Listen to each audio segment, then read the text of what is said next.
Bonjour ou bonsoir à toutes et tous. Je vais vous parler d'un sujet assez classique dans les milieux où on veut agir pour la biodiversité.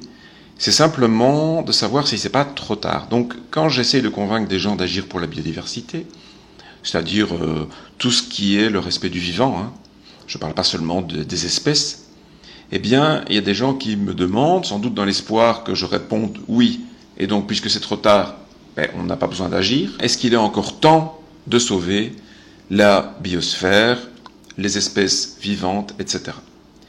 Et c'est assez facile de répondre à cette question. J'en ai fait une vidéo assez longue, il y a 5 ans environ. Je vais la mettre là à l'écran. Mais j'ai fait une longue analyse, mais ici je vais aller droit au but. C'est le but de cette petite vidéo, évidemment. À l'époque, j'avais parlé de l'effondrement économique, de l'effondrement civilisationnel, et de l'effondrement du vivant. J'expliquais que tout était lié, que l'effondrement du vivant entraînait forcément les autres. Ici, on va répondre à cette question. Est-ce qu'on peut encore sauver le vivant? En réalité, la réponse est très facile. C'est évidemment oui, parce que quoi qu'on fasse, et même si on n'agit pas, il restera du vivant. Et comment est-ce que je peux en être aussi certain? Mais c'est facile. Il existe des tonnes, même des milliers de tonnes de matière vivante, qui sont composés d'êtres unicellulaires, disons des bactéries pour faire simple, même si la biodiversité est très vaste, il n'y a pas que quelques espèces comme ça ou qu'une seule classe d'unicellulaires.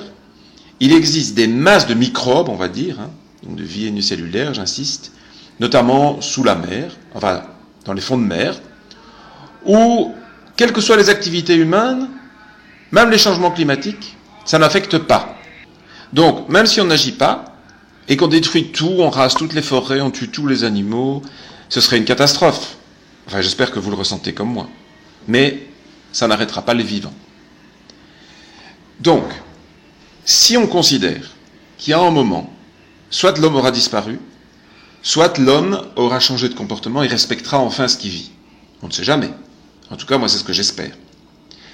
À partir de ce moment-là, il y aura une certaine biodiversité, il y aura une certaine biomasse, il y aura certaines espèces qui auront disparu, certaines espèces qui seront toujours là. Je vais appeler ça la situation finale, qui est en fait un nouveau départ, si vous voulez. C'est la fin de la destruction. On peut aller d'une situation où il reste que des unicellulaires, il n'y a même plus d'invertébrés, c'est-à-dire même plus d'insectes, rien du tout. Il reste du vivant qu'on ne voit pas, et il n'y aura personne pour le voir d'ailleurs, il n'y aura pas d'humain pour le voir. Ou une situation où il reste des forêts, il reste des animaux, dont des oiseaux, des mammifères, des grenouilles, des poissons, peut-être des humains. Même s'il y a beaucoup de disparitions qui auront eu lieu, puisqu'il y a des disparitions tous les jours, malheureusement. Donc on ne va pas l'arrêter demain. Mais il y a une énorme marge. Cette situation finale peut aller d'une situation presque acceptable. Évidemment, toute disparition est triste et devrait être évitée. Mais bon, on ne va pas faire semblant qu'on vit dans un monde de bisounours. Des dizaines d'espèces, peut-être plus de 100, disparaissent tous les jours, ça ne va pas s'arrêter de demain. Donc, à la question, est-ce que c'est trop tard? La réponse est non. C'est peut-être trop tard pour l'humain, qui est en détail, en quelque sorte, dans toute la biodiversité, mais c'est pas certain, on peut peut-être encore sauver notre espèce, parmi des millions d'espèces que l'on peut encore sauver. On peut éviter de les faire disparaître. C'est ça, elles n'ont pas besoin de nous, en fait. Elles ont juste besoin qu'on arrête de les détruire, directement ou indirectement. C'est bien ça la question. Est-ce que c'est trop tard? La réponse est non. Mais plus on agit vite, plus cette situation finale peut être meilleure ou moins pire. C'est-à-dire que, je ne sais pas si on compte les vertébrés, il y a 60-70 000 espèces de vertébrés. Peut-être que dans 30 ans, il y en aura encore 50 000 si on agit tout de suite. Et qu'à partir de ces 50 000, elles ne disparaîtront plus. Si on n'agit pas tout de suite, qu'on attend 10 ans pour agir réellement, peut-être qu'on arrivera à une situation où il n'y en a plus que 30 000. Et si on attend 50 ans, peut-être qu'on arrivera à une situation où il n'y en a plus du tout. Vous voyez? La vie risque de disparaître. Si la planète explose, elle n'est pas éternelle, la planète. Donc, idéalement, pour que la vie se pérennise, si on part du principe qu'il n'existe que de la vie sur Terre, on n'en sait rien, on n'en a jamais trouvé ailleurs dans l'univers, il y en a peut-être plein, mais ce serait quand même dommage. On a une vie intéressante, il y a des beaux oiseaux, il y a des beaux mammifères, etc. Pour que tout ça se pérennise, l'idéal, c'est même que non seulement elle se porte bien sur Terre, mais qu'elle est ailleurs.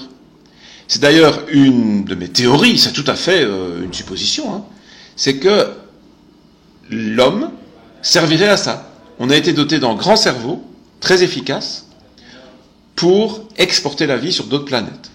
Parce que nous sommes les seuls pour l'instant capables de telles technologies sur Terre. Au lieu de ça, pour l'instant, on fait disparaître la vie sur Terre. Donc on fait exactement à l'encontre de notre rôle. Donc moi, ce que je propose, c'est que le plus vite possible, tout de suite si possible, nous changeons de comportement. On commence par respecter ce qui vit, arrêter de détruire ce qui vit. On peut même l'aider à récupérer les terrains perdus à cause de nous. Et puis, on se concentre sur des technologies utiles, je ne suis pas contre la technologie, et des technologies qui nous permettent de voyager dans l'espace, et pourquoi pas, d'exporter la vie. C'est ce que veut faire Elon Musk, par exemple. Je ne suis pas un grand fan d'Elon Musk pour tout, sur ce point, il semble qu'on soit d'accord. Même si vous croyez que cette théorie est farfelue, vous pouvez, retenez ceci. Il n'est pas trop tard pour sauver la vie sur Terre, et de toute façon, elle ne disparaîtra pas tout de suite à cause de l'homme. Les unicellulaires continueront à exister, quoi que nous fassions. Par contre, si on agit rapidement, on peut encore sauver des forêts, des populations animales, peut-être même l'être humain. Donc, agissons au plus vite. Pour le reste, là, chacun ses croyances, mais qui sait si l'homme sera en outil d'exportation et donc d'expansion de la vie dans l'univers.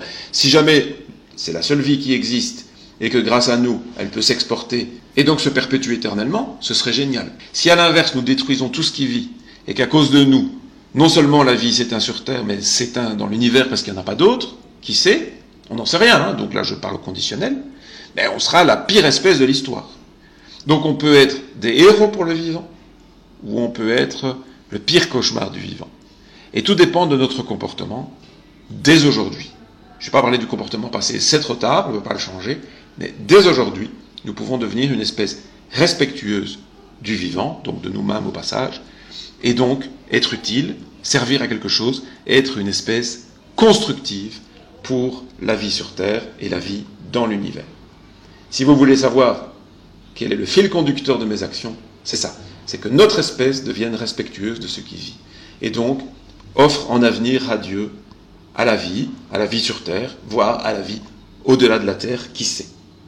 J'espère que vous avez apprécié cette petite vidéo. Pour aller voir plus loin, voir d'autres vidéos, nous soutenir, me soutenir dans l'occurrence, puisque je fais ces petites vidéos tout seul, communiquer avec nous sur les réseaux sociaux, etc. Tout est dans la description, comme d'habitude. Merci à toutes et à tous d'avoir écouté cette vidéo jusqu'à la fin. À bientôt.